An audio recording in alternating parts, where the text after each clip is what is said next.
Good morning students.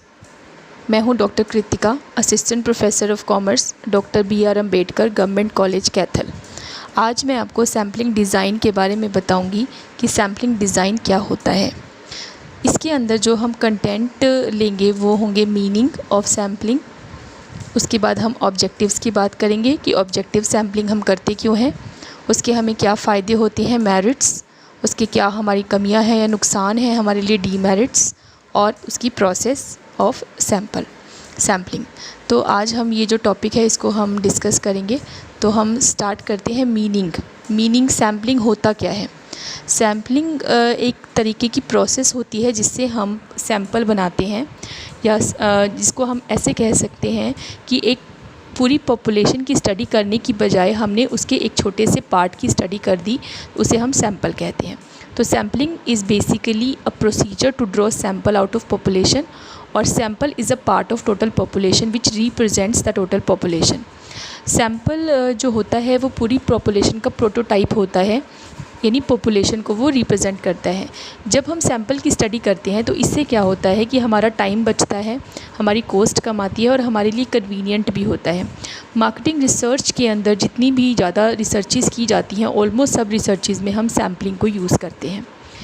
अब बात आई कि ऑब्जेक्टिव्स सैम्पलिंग की उद्देश्य क्या है। एक तो इससे इन्फॉर्मेशन कलेक्ट हो जाती है हमारी किसी भी फिनोमिना की, जैसे अगर हम बात करें कि कितने लोगों की इनकम कैसी है, या एक्सपेंडिचर के रिगार्डिंग डाटा है, या अगर हम एजुकेशन को लेकर हम कुछ स्टडी कर रहे हैं या पॉलिसी से रिलेटेड कुछ स्टडी कर रहे हैं, तो उसकी इन्फॉर्मेशन हमें आसानी से मिल जाती है। तो पहला ऑब्जेक्टिव क्या होता है सैम्पलिंग का, कलेक्टिंग द इन्फॉर्मेशन।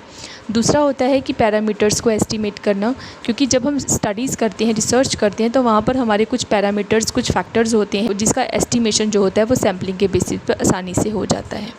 फिर testing the relevance of universe वो फिनोमिना होता है, वो एरिया होता है जिसकी हम स्टडी कर रहे हैं, तो जो भी उसकी रेलेवेंस है उसको हम टेस्ट कर पाते हैं। यानी जब हम छोटे से पार्ट की स्टडी करके उससे जो रिज़ल्ट निकालते हैं, उस रिज़ल्ट के बेसिस पर हम पूरी पॉपुलेशन के बारे में अपनी जजमेंट दे सकते हैं कि पूरी पॉपुलेशन में भी वही करैक्टरिस्टिक होंगी, क्योंकि जब एक सैम्पल में वो जो करैक्टरिस्टिक्स आई हैं, क्योंकि सैम्पल हमारा पॉपुलेशन का ही रिप्रेजेंटेटिव है, तो पॉपुलेशन में भी वही करैक्टरिस्टिक्स होंगे और पॉपुलेशन में भी वही रिज़ल्ट अप्लाई होंगे। तो इस तरीके से हम इस सैम्पलिंग को यूज़ करते हैं।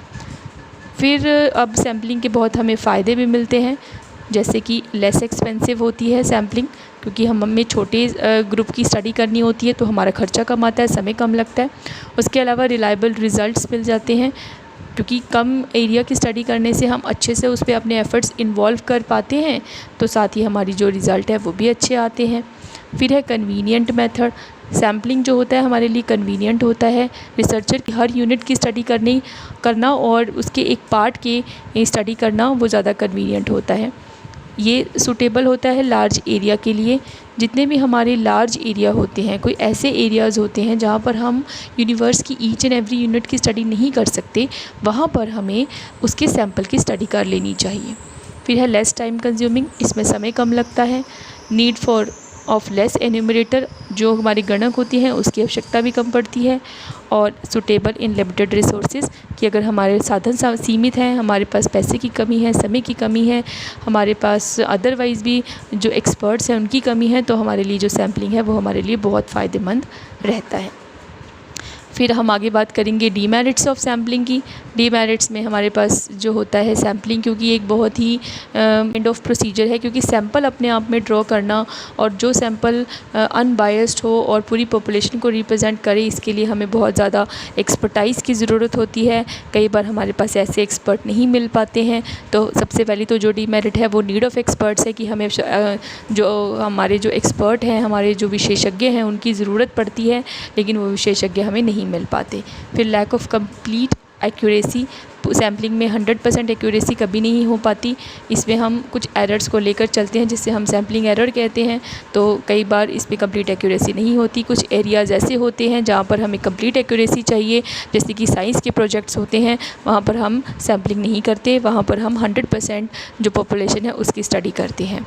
Not always suitable, her area में जैसे मैं पहले ही बता चुकी हूँ कि ये पॉसिबल नहीं होता, तो वहाँ पर हमें यूनिवर्स, जैसे कि अगर हमें जनगणना का डाटा या सेंसस का डाटा इकट्ठा करना है तो वहाँ पर हम सैम्पलिंग नहीं करते, वहाँ पर हमें सेंसस सर्वे किया जाता है।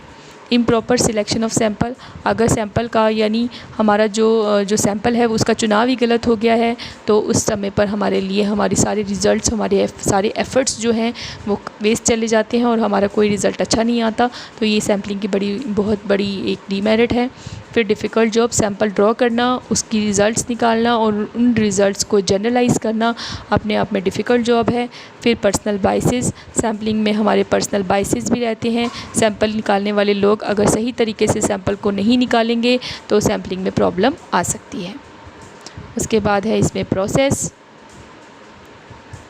प्रोसेस के अंदर हमारे पास कई सारे स्टेप्स दिए हुए हैं। वैसे प्रोसेस का मतलब ही होता है when certain steps are to be taken in a definite order, तो उसे हम प्रोसेस कहते हैं। ऐसे ही सैम्पलिंग डिज़ाइन की भी एक प्रोसेस है कि हमें सैंपल कैसे निकालना है। उसके अंदर हमारे पास 7 स्टेप्स दे रखे हैं। पहला है डिफ़ाइनिंग द टारगेट पॉपुलेशन, कि पहले हमें पूरी टारगेट पॉपुलेशन को डिफ़ाइन करना होता है कि हम जो स्टडी है वो किसके ऊपर करेंगे।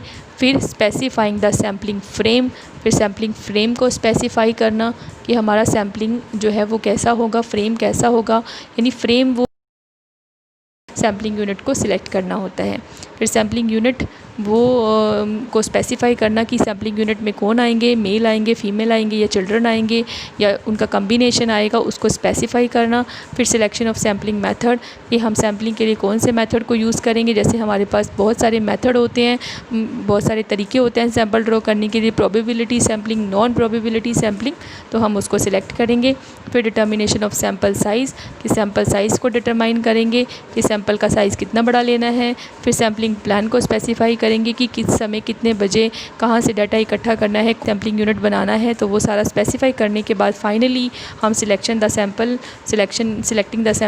को सिलेक्ट कर लेते हैं और इस तरीके से हमारा सैम्पलिंग डिज़ाइन की प्रोसेस कंप्लीट हो जाती है। Thank you so much.